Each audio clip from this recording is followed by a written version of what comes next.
Hello, I'm Bill Key from Personhood, Nebraska, and I'm here today with Mike Davis, the president of Lincoln Right to Life, and Rusty Thomas, Pastor Rusty Thomas, from Operation Save America.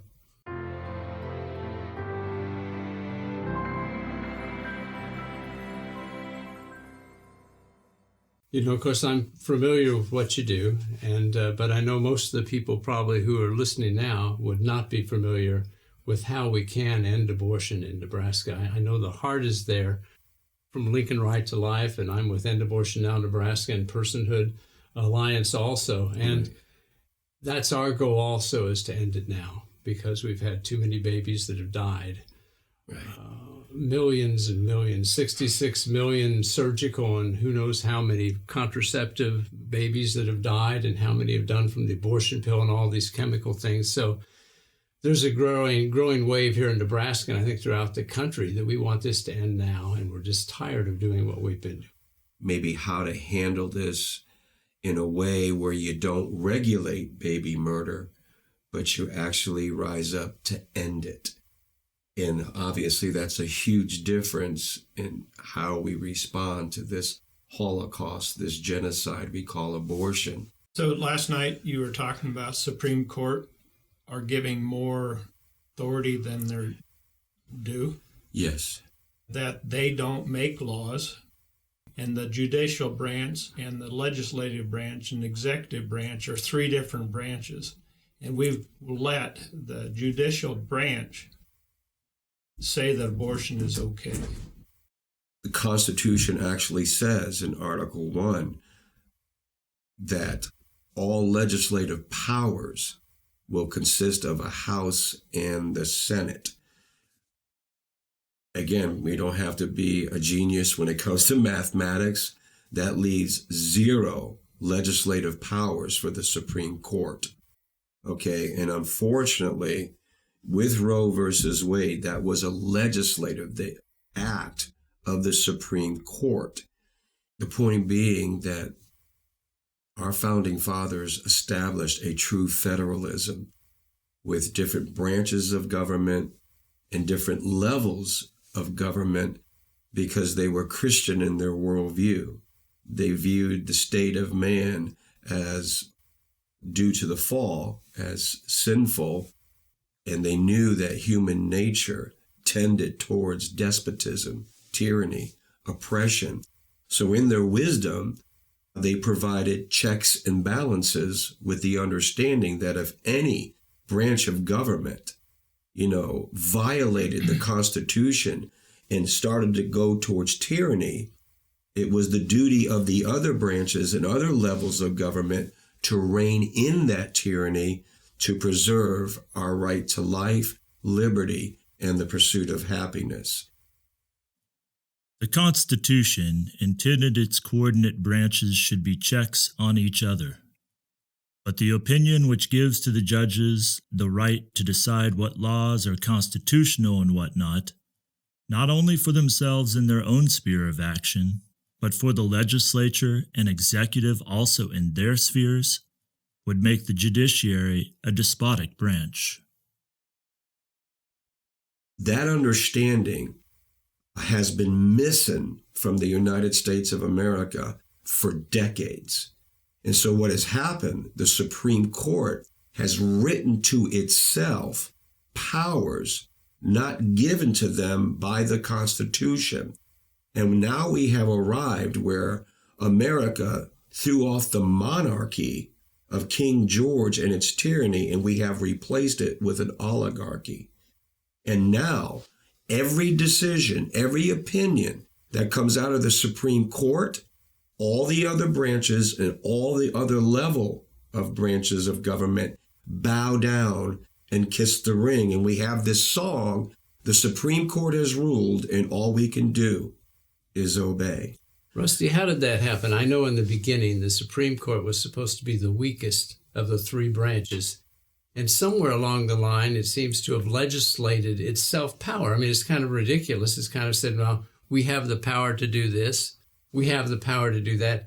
No one challenged them for 200 and something years. Is that what's happened? 10 years after the ink had dried on the Constitution of the United States of America, they already started to have decisions and opinions that robbed the states of their authority and accumulated that power to SCOTUS and the federal government. I remember reading Thomas Jefferson, for instance, like shortly, maybe in that time period, wrote that this is going completely wrong, that the Supreme Court needs to be reined in. If the opinion be sound, namely, that the judiciary is the last resort in relation to the other departments of the government, but not in relation to the rights of the parties of the compact under which the judiciary is derived, then indeed is our Constitution a complete act of suicide. For intending to establish three departments, coordinate and independent, that they might check and balance one another, it is given, according to this opinion, to one of them alone the right to prescribe rules for the government of the others, and to that one too, which is unelected by and independent of the nation. The Constitution on this hypothesis is a mere thing of wax in the hands of the judiciary, which they may twist and shape into any form they please. I guess his plea fell on deaf ears, or was there any reining in? The last 23 years of Thomas Jefferson's life, he was at war with the Supreme Court. He saw this day coming, and he warned the United States of America that this, what was supposed to be the most weakest, helpless, harmless branch of government, will become the despots of the future. To consider the judges as the ultimate arbiters of all constitutional questions is a very dangerous doctrine indeed, and one which would place us under the despotism of an oligarchy. Their power is more dangerous, as they are in office for life and not responsible, as the other functionaries are, to elective control. The Constitution has erected no such single tribunal, knowing that to whatever hands confided with the corruption of time and party, its members would become despots. It has more wisely made all the departments co-equal and co-sovereign within themselves. And all his warnings have come to pass. And what is the fruit of that? The Supreme Court has literally unleashed bloodlust and perversion upon the American people and have been savaging us for years. But let me finish this point, because sadly, while this is taking place, not one executive, not one legislature, not one governor, not one chief of police, not one sheriff has stood up to check this evil coming out of the Supreme Court.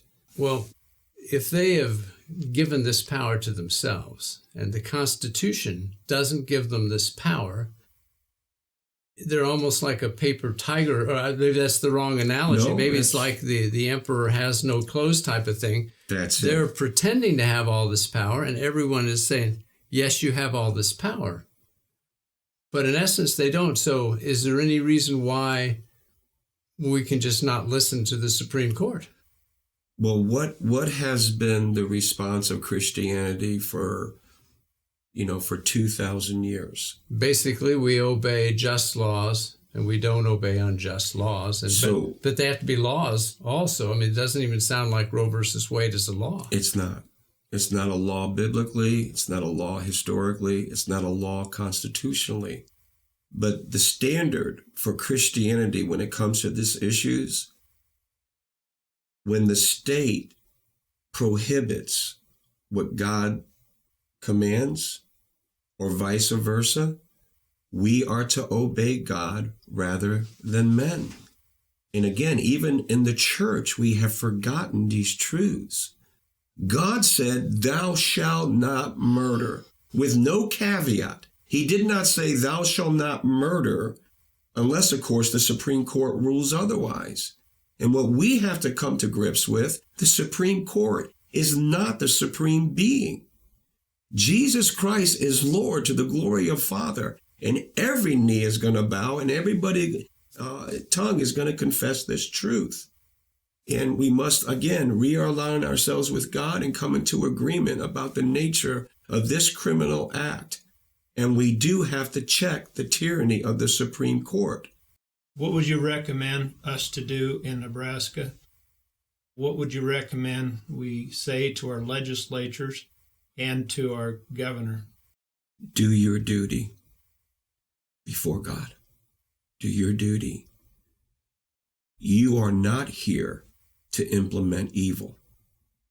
You are here to stop it. The very role of civil government instituted by God is to punish evildoers. Now, here's the thing, as God defines evil, and protects those who are good in God's sight. Roe versus Wade betrayed the sacred trust of civil government, and we have been defending the indefensible ever since. And it's taken its toll on people. Every single Christian has been living with the fact that we're killing babies, and because we're obeying Roe versus Wade, an unjust edict, we're not doing what we should be doing to protect babies. Exactly. Normally, if you were witnessing murder, you would step in and intervene. But here the government's saying, you step in, we're going to incarcerate you for the rest of your life. So it's making us betray who we are as men who are called upon to protect women and children and those in need. The detriment that it has on each person. Right. That it's almost like emasculation in the fact that we no longer can act as men should have to act. We feel constrained to obey. And maybe we'd rise up if it were our own children being attacked. But we don't have what it takes, the courage or whatever, to rise up when other people's children are being attacked. And I know that it's our job in the last resort to protect. That's why he's invested with that authority. Yeah, they have the symbol of God's authority, which is the sword. And the Apostle Paul says we're not to carry that sword in vain. And that's what has happened since Roe versus Wade. Our government has carried the sword of justice in vain, where they're actually using their God-ordained authority to protect murderers, and then would punish people, Christian people, who would non-violently interpose to save their life. And so this has had a devastating impact upon our nation, and quite frankly, our future and the hope hangs in the balance. I mean, we are in serious trouble as a people. I can see why you call it idolatry, because basically we're saying, God, we can't obey your law. We have to obey this edict from the Supreme Court. So who are we giving our obedience to, basically? We're saying the Supreme Court has a higher spot than God. And this is so foreign. Is that what you're saying when you mention idolatry, basically? Yeah, because this is so foreign to Christianity and Western civilization. I mean, the testimony of Western civilization was divine law trumps human law. And if any human law counter man or contradicts divine law, it is no law at all. Rusty, I want to thank you for being with us today. And I want to thank everyone who's listening to this. We will continue this discussion in a week's time when Rusty will give us more information on interposition and the lesser magistrate doctrine. God bless.